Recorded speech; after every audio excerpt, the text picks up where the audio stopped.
Good morning, dear students. Today we are going to learn concept of object and classes. Here, first of all, we want to learn what is object.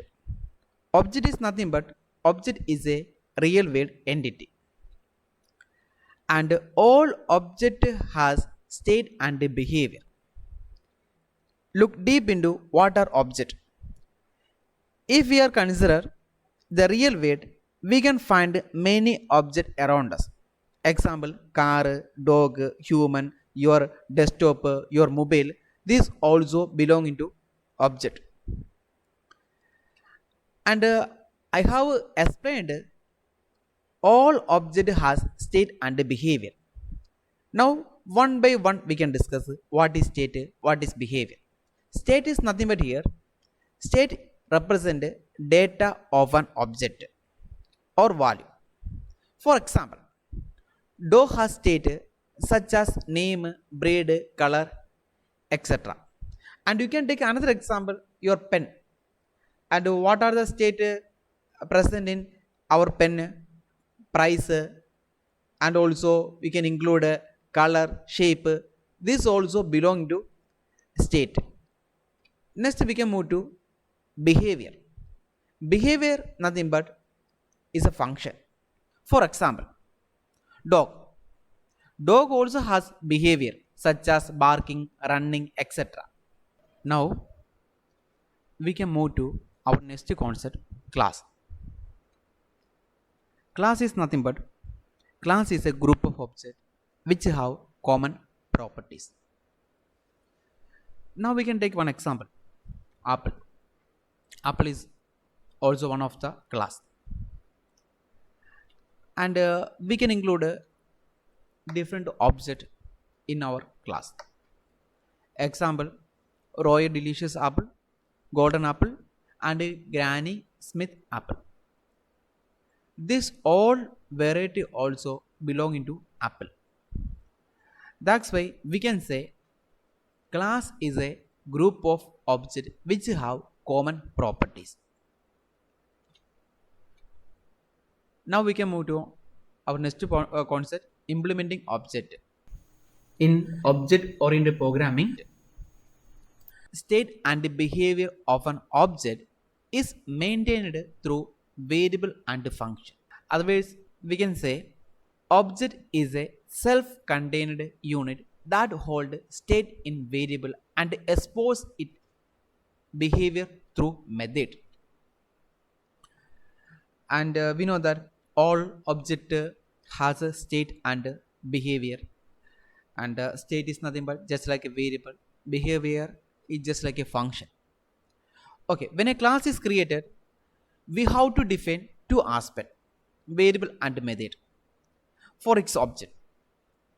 The variable are referred to as a data members, and the function are referred to as member method. Now we can discuss a class as an object factory. What a factory does: produce item of the same type according to the given blueprint. And here also you can read this concept. Class is used to produce or created various objects containing common attribute and behavior. That's why we can say class is an object factory. Now we can discuss our next concept, class as a user defined data type. Class is defined by the user. That's why we can say class is a user defined data type. In class declaration type, we have to follow some rules also. That rules we can discuss later. Now we are discussing only why we are saying class as a user defined data type. Main reason is a class is defined by the user, where a user can specify its character and behavior. Once a class is formed, we can create various variable of the type of class. These variables are nothing but objects. Hence, a class is referred to as an user-defined data type. Now we can discuss a object-oriented principle.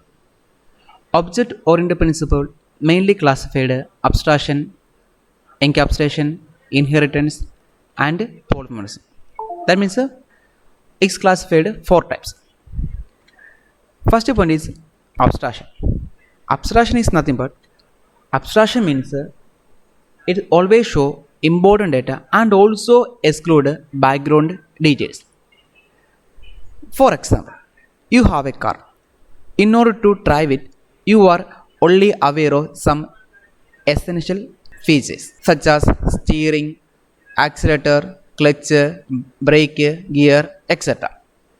If you apply brake, our car will stop. Have you ever thought what kind of inner mechanism going inside here? The answer is no.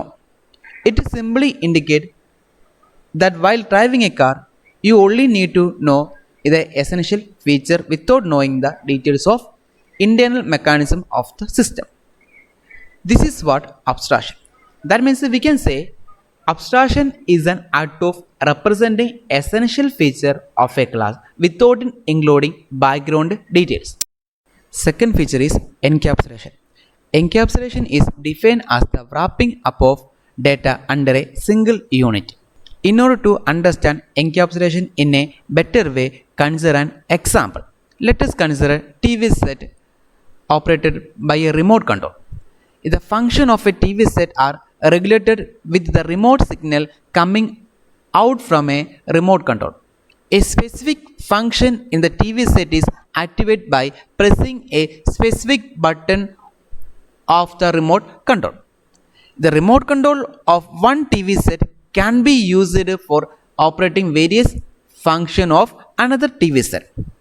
Thus, you can say that the activities of a TV set are merged or grouped with the remote signal of a specific remote control. How can related encapsulation in program side? The whole idea behind encapsulation is to hide the implementation detail from the user. If a data member is private, it means it can only be accessed within the same class. No outside class can access private data member of other class. Next feature is inheritance. Inheritance, this term is derived from biology. The literal meaning of inheritance is acquired characteristic. You would have studied in biology that characteristics are transferred to children from their parents. Similarly, a class acquires some properties from another class. The class whose features are shared is known as base class or superclass. And the class that acquires the feature is said to be derived class or subclass. That means inheritance is one of the mechanism. Here we can reuse our code again and again. That means some class feature we can use another class also. The main purpose inheritance is reusability of the code, which is the most important feature of object oriented program. The idea behind inheritance in Java is that you can create new class that are built upon existing class. When you inherit from an existing class, you can reuse method and field of the parent class. Moreover, you can add new method and field in your current class also. Our last feature is polymorphism. Polymorphism also one of the major building block of object-oriented programming language, along with inheritance, abstraction, and encapsulation. The polymorphism is derived from two Greek words, poly and morph. The word poly means many and morph means forms. So, polymorphism means many forms.